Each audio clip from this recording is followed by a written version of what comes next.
Hi everyone, Morgan here. So today I'm going to be talking about how to combat inflation. So inflation can happen for a variety of reasons.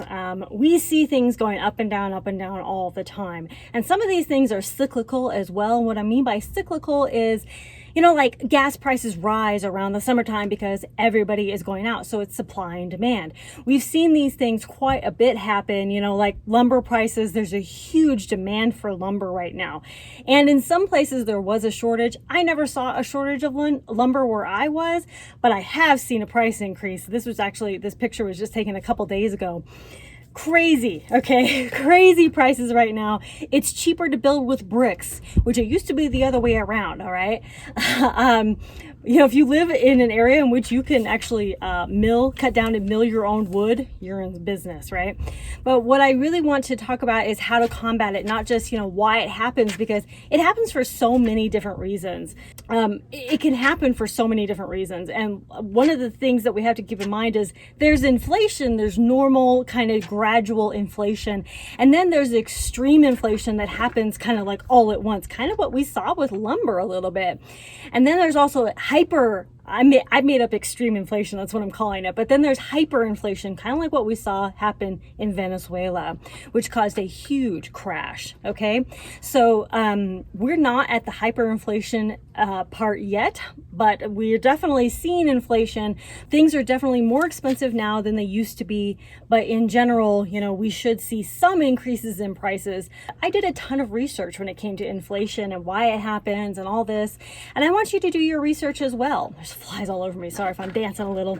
But I want to give you some tips on how you might be able to combat inflation a little bit. So the first one is going to be stocks. Now, I'm not huge into stocks, but we have invested in stocks before. Stocks is sometimes a long game, sometimes a short game. Like there's been some stocks in which you can invest in that's like you get almost an instant return, right? And then there are some stocks in which you're going to be in for the long haul. If you look at stock market, it is always up and down, up and down, up and down, okay? All right, the next one's going to be hard assets. I talk about this all the time. Hard assets is where it's at. Now, precious metals is something that I have talked about, whether, should you invest in precious metals? It's kind of like, I don't know, it's tangible. But at the same time, if you come to me and say, hey, I need some sugar, and all you have is like a gold coin, but I don't need a gold coin, I need, something else, then that's not going to be valuable to me. We have to understand what's going to be valuable to other people. But in general, when it comes to society in general, precious metals have always been valuable. Gold, silver, lots of precious metals, literally just metal. Okay, that's a hard asset. Wood actually is a hard asset these days, especially, even if it's scrap wood or scrap metal, these things can be hard assets. So in addition to some hard assets, we also may want to look into real estate. Real estate is always kind of up and down, but in recent years, it's actually been hot. But that could be bad because there's always been a bubble that's bursted, right? Not always, but a bubble bursted a while back, and that could definitely happen again. So, there's a lot of people that are moving, they move to the cities or they move in rural areas, and there's always going to be, real estate that's always going to be needing, for people to need, whether in rural areas, in the city, whatever it is, there's always expansion happening as our population grows. Okay. So real estate is generally always going to be a good option. Even like when I say real estate too, I want you to expand a little bit, like into moving, like storage, if you can invest in like a storage company or a moving, supply, stuff like that, that's always going to be a hot market right there. But the next one's going to be buy local and buy in bulk. Buying in bulk, there's a lot of great bulk places online. It's not just Costco, it's not just Sam's Club, but there's a lot of great bulk places online as well. Azure, I think it's Azure, Azure.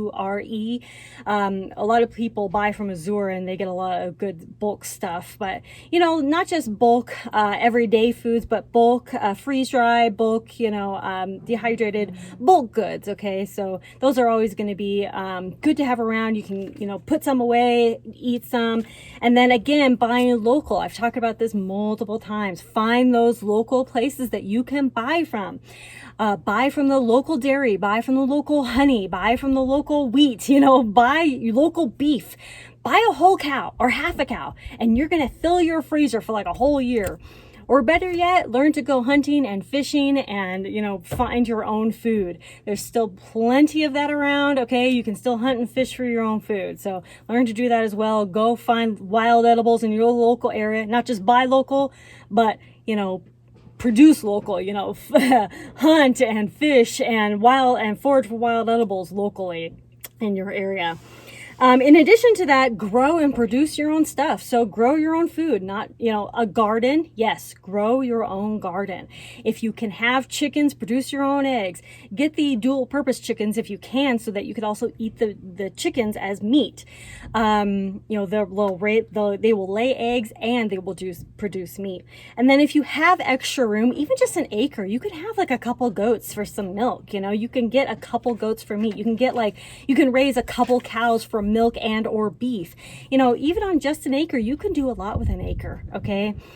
So anyway, grow your own food, figure it out. Even if you live in an apartment, you can still grow your own food. I've talked about this over and over and over again.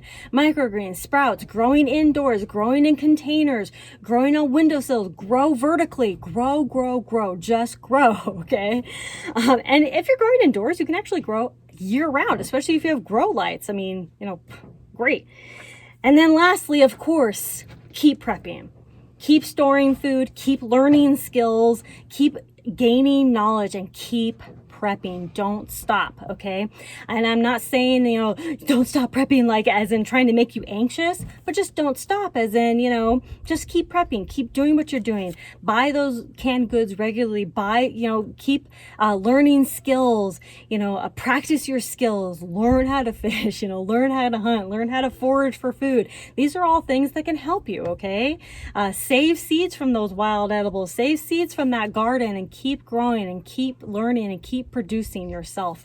Make your own clothes, start, looking into how to make these things yourself so that you're not, constantly battling the system kind of thing and trying to, get off of the system a little bit as best as you possibly can. A little bit comes a long way, especially, if you're starting to get more into solar and alternative energy and, all these types of things. So just do what you can is the last tip that I have. Just do what you can. Okay. There's no right or wrong answer to any of these things. Just do what you can. You may be listening to some of this stuff that I'm saying and go, can't do that. Can't do that. Maybe you should be switching your mindset to, I can't do that, to, you know what? How can I make it work for me? Okay. I may not be able to produce my own meat from my own cows, but I can go to my neighbor, or I can, drive an hour to go buy half a cow or whatever it is. Or I can go learn to hunt so I can hunt for my own meat, right? These are all possible things, and things that we definitely need to look into to help combat inflation, as well as to just be more self-reliant in general. So, and, when it comes to like gas and, things like that, people still got to drive, but at the same time, maybe you can ride your bike every once in a while, get an electric bike, or, get something that uses less gas, or maybe you want to try to look for a work from home job so that you don't have to drive so much. These are all possible things, 100%. As much as people want to say, that's not possible, I can't do that. Yes, you can. Look into it. Figure it out. If you want to make it happen, make it happen. Thank you all so much for watching. Conquer tomorrow by preparing today. Combat that inflation the very best that you can. Just make it work for you.